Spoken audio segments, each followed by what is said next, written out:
राधे राधे, स्वागत है आपका हमारे चैनल में। मैं आपके साथ पंडित विशाल शास्त्री। आज का विषय है, आज जानेंगे नवरात्रि महापर्व पर 9 महाप्रयोगों के विषय में, जिनको करके आपकी बदल सकती है किस्मत, चमकेगा आपका भाग्य। तो चलिए जानते हैं 9 महत्वपूर्ण उपाय जिन्हें आप सरलता कर सकते हैं, भगवती को प्रसन्न कर सकते हैं और अपने भाग्य को, अपनी किस्मत को आप जगा सकते हैं। चलिए जानते हैं। सबसे पहला, नवरात्रि में आप जाकर कभी भी 9 दिन में ध्वजा का दान अवश्य करें। ध्वजा अर्पित करने से जीवन में सिद्धि, लाभ, प्रसिद्धि और उन्नति आपको प्राप्त होगी। नंबर दूसरा उपाय है कि यदि आप नवरात्रि के 9 दिनों में अखंड ज्योति प्रज्वलित नहीं कर सकते तो सुबह शाम घर पर घी का दीपक अवश्य प्रज्वलित करना चाहिए। इससे भी भगवती की अनंत कृपा आपको प्राप्त होगी। नंबर तीसरा उपाय, नवरात्रि के 9 दिनों में जाकर भगवान पवन पुत्र को पान के बीड़े का भोग लगाने से भी शत्रुओं से पीछा छूट जाता है और भगवान पवन पुत्र प्रसन्न होकर आपको दीर्घायु का वरदान देते हैं और आपके सभी प्रकार के संकटों को दूर कर देते हैं। उपाय नंबर 4, नवरात्रि के 9 दिनों में भगवती को पंचमेवे के भोग लगाने से अनंत गुना धन लाभ की प्राप्ति होती है, ऐसा देवी भागवत पुराण में कहा गया है। उपाय नंबर 5 फलों का भोग भगवती को नवरात्रि में किसी भी दिन लगाएं। आप साथ में पान अवश्य रखें। लौंग, इलायची, सुपारी इत्यादि रखकर देवी को यदि आप प्रसन्न करना चाहते हैं तो उनको अवश्य 5 फल निवेदित करने चाहिए। उपाय नंबर 6, देवी को यदि आप नवरात्रि के मध्य में, नवरात्रि के बीच में श्रृंगार इत्यादि आप चढ़ाते हैं तो भूल कर भी पैकेट वाले श्रृंगार का प्रयोग नहीं करना चाहिए।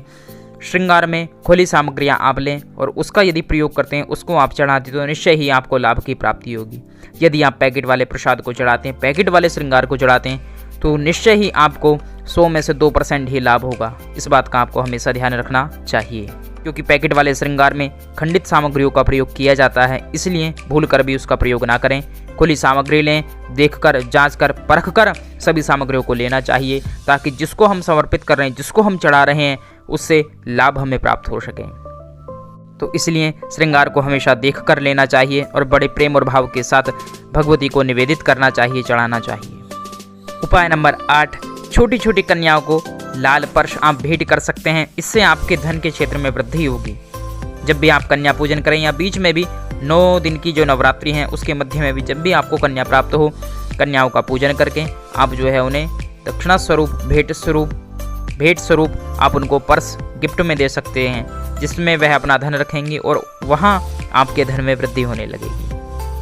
9वां उपाय बहुत ही मंगलकारी है। नवरात्रि के मध्य 9 दिन के मध्य में आप कोई भी सोना, चांदी, पीतल या तांबे से बनी हुई कोई भी शुभ मांगलिक वस्तु, जैसे ओम है, श्री है, हाथी, कलश, दीपक, घंटी, पात्र, आचमनी इत्यादि कुछ भी आप बाजार से खरीद कर ला सकते हैं और उसको अपने पूजन में प्रयोग करते हैं तो उससे भी आपको भगवती की अनंत गुना कृपा प्राप्त होगी। तो इस प्रकार से ये 9 महा उपाय हैं। इनको करने से मनुष्य हर प्रकार का सुख प्राप्त कर सकता है और जीवन में चल रही व्याधियां, कष्ट सभी समाप्त हो जाते हैं। बोले जगत जननी दुर्गा मैया की जय हो।